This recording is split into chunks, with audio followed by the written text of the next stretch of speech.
Hey, it's Adrian, and today I'm taking a look at this new MX mechanical keyboard from Logitech.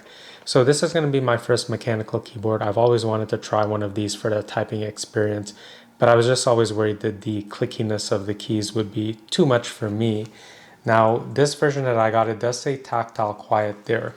So if you're also looking for a mechanical keyboard that's pretty quiet to suit your work environment or your style, stick around. I'm going to take a look at it and see if this is a great option for you as well. In the package, we get the keyboard, USB Type-C charging cable, the wireless USB receiver, and some instruction manuals. So the MX Mechanical comes in two sizes. I have the full size, which is 170 US, and there's also a mini size, which is about this big for 150 US. So $20 US difference. If you have the space for a full size, I think that's a better option to go with. In terms of switches, you have three options. So there is the tactile quiet, which is what I have.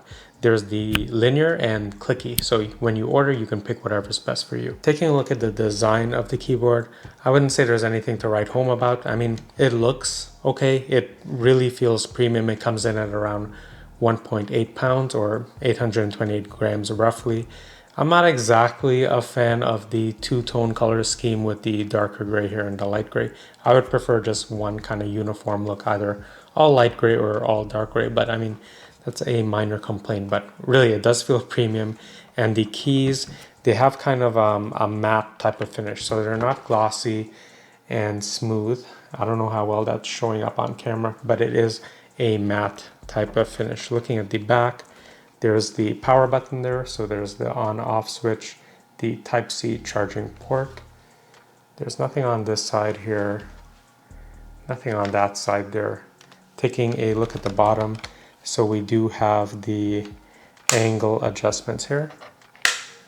Those make a nice satisfying click, but these are not adjustable. They're pretty much just one set position and they click into place. So either you have them up or down. Now this middle portion here, I checked the manual and this is actually removable. This is where the battery is, and you can remove the battery before you recycle this keyboard. There's also an LED indicator light here for battery levels. So one of the things that contributes to that, wonderful tapping experience with a mechanical keyboard is the amount of key travel. So you can see if I angle it on the side, that's how much key travel you can expect. Part of the reason why this keyboard is so heavy is this top portion is made out of low carbon aluminum, and the bottom of it is made out of recycled plastic. Now Logitech says that the recycled plastic content is about 45 to 47%, and it is certified carbon neutral if that's important to you. In terms of specs, so the keyboard measures about 1 inch high, it's 17 inches wide and about 5.1 inches deep. Now in terms of battery life, there's a 1500 milliamp hour battery, and that's rated for up to 15 days of battery life, and that's if you're using the lighting effects that the keyboard comes with. However, if you turn that off, then you're supposed to get up to 10 months of battery life. Like with most Logitech keyboards, it is compatible with Windows and Mac OS. You can also see there's 3 buttons up here, and that lets you use this keyboard with 3 different devices if you pair it. So, one could be with the USB receiver, the wireless receiver, and Bluetooth connections. This keyboard uses Bluetooth Low Energy, and the wireless range is about 10 meters or 32 feet. The keyboard does have an option for white backlit keys. There is no RGB option, and the lighting modes are customizable. I think you have 5 or 6 different modes, which I'll touch on. And there is supposed to be a sensor at the bottom here that senses when your hand is coming to the keyboard, turns on, and then turns off when your hand is away from there. It also detects the ambient light in the room and adjusts brightness that way. Forgive the lighting, I did cut the lights quite a lot because I want to showcase the lighting effects now. So anytime I bring my hand close to the keyboard, you can see it automatically lights up. Nice and slow, it's a pretty neat effect. Now, these F3 and F4 buttons here, if I press F3, it really dims the intensity of the light or the brightness, and then F4 cranks it up. So I'll leave it at the max just for these demonstration purposes. Now, when you do have your hand away from the lights for a while, they will cut out to save battery like it just did there. But I'm just gonna cycle through the modes. So if I hold down the function key here and I press this bulb key, which is next to F12, this is one of the lighting modes. So this is called contrast. So you can see whichever keys are the modifier keys, that's what's gonna be lit up. The next lighting mode is called breathing. So it'll just pulse the light, in and out really slowly. That's a nice effect.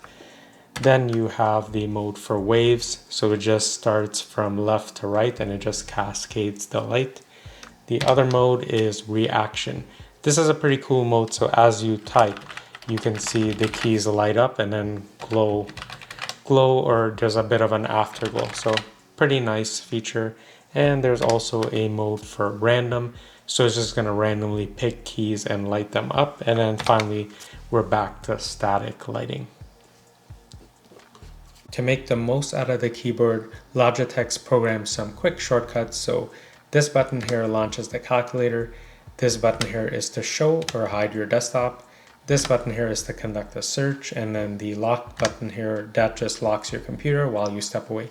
So you can see it's kind of geared for an office type of environment where if you're going to be stepping away for lunch or on a break, you can just quickly lock your computer. Now the next area I want to take a look at are these three keys up here. So you can just pair multiple devices, so either one by Bluetooth or two by Bluetooth and then one by the wireless receiver.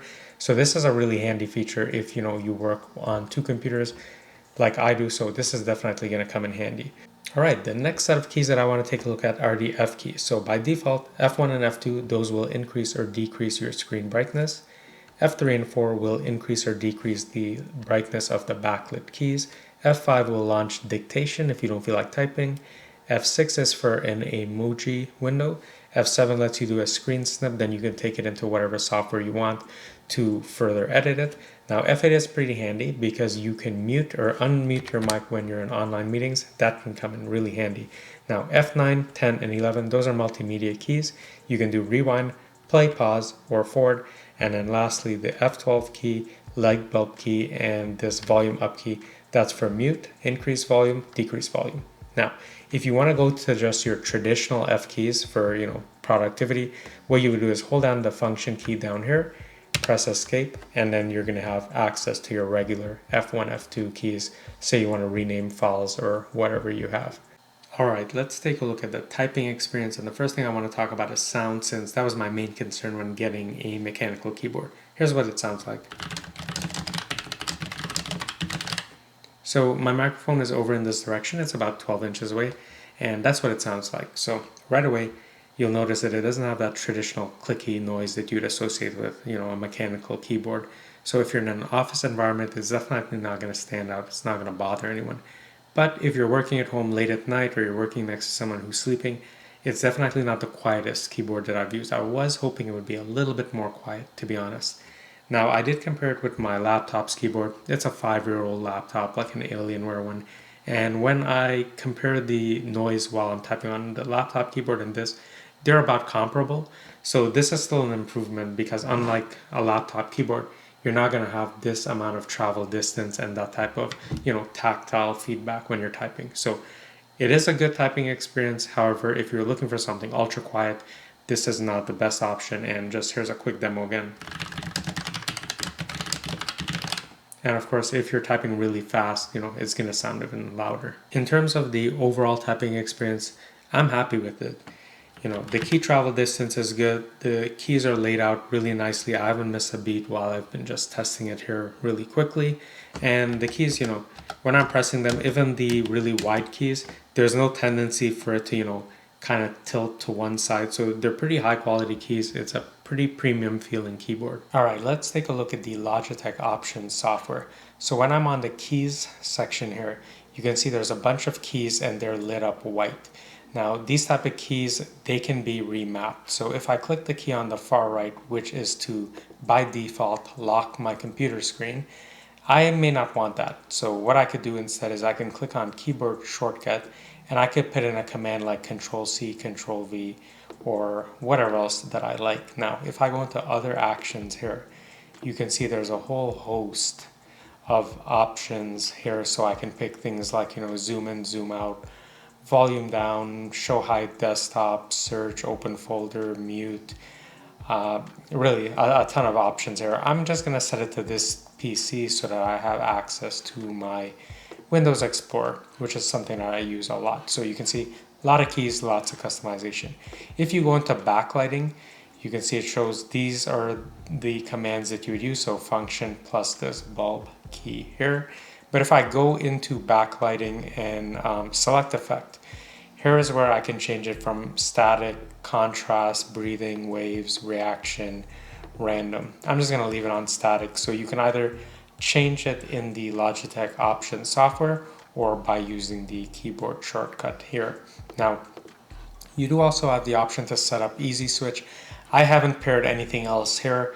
When I move my laptop back upstairs, which is where I work, I'm going to pair it to my desktop. Looking at the settings, so you see you have some options here just to update the software. You also have options for turning on backlighting or just having it off completely.